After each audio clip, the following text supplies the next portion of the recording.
It's like the guy goes up to the girl in the bar, and what's the first thing he asks? Come here often? Do you come here often?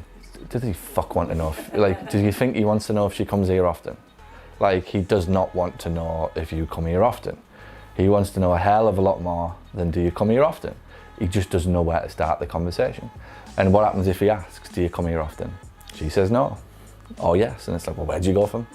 Where do you go from there? And this is awkward, and now there's uncomfortable silences, and this isn't gone very far, and it's like, oh shit, you know, this girl doesn't like me. It's like, well, no, you just didn't know how to ask her the right questions.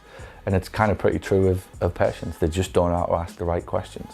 So our job is always to ask or answer the questions that they should have asked, so that it opens up a conversation about the thing that they ultimately want, not the thing that we do. Does that make sense? Does that make sense to you? The challenge of coming out of school and into it is undoubtedly that they'll never ever teach you that really, they'll teach you the skills, but they'll never teach you how to use the skills.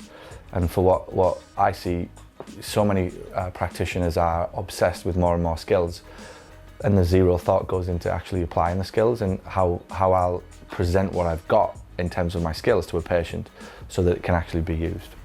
And the usability, I read a book on it, can't remember what it was, come to me.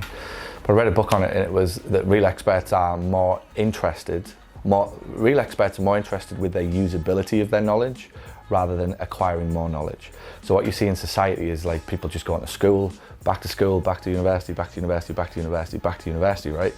Because they just don't know what to do. And it's like, I'm becoming an expert because I'm acquiring 3 degrees in this, and this. And yet what really an expert is defined by is having one qualification, but then spending the rest of their life figuring out how to communicate what that one qualification means.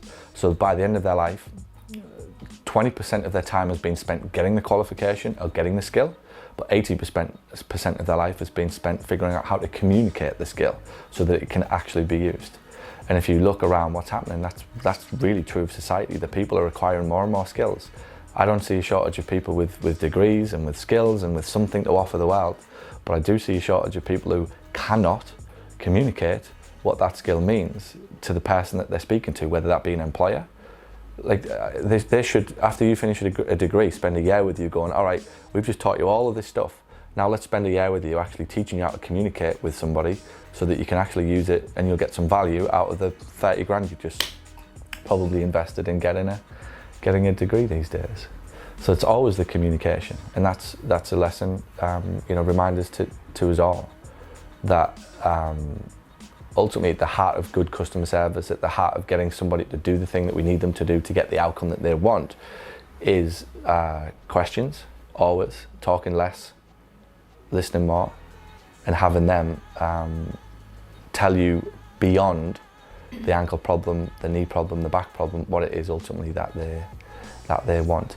And the failure to do that is ultimately what you see on this board.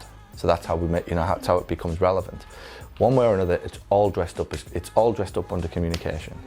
Thanks for watching this video, and if you found it helpful, and if you now find yourself thinking, I wonder what else this person can help me with, head over to paulgough.com/books, where you can find my best-selling books, which will show you how to add more profit to your practice. Or send an email to paul@paulgough.com to ask about how we can help you accelerate the growth and profitability of your clinic. And by the way, if you know anybody who would find this helpful, please share this video out. Thanks so much.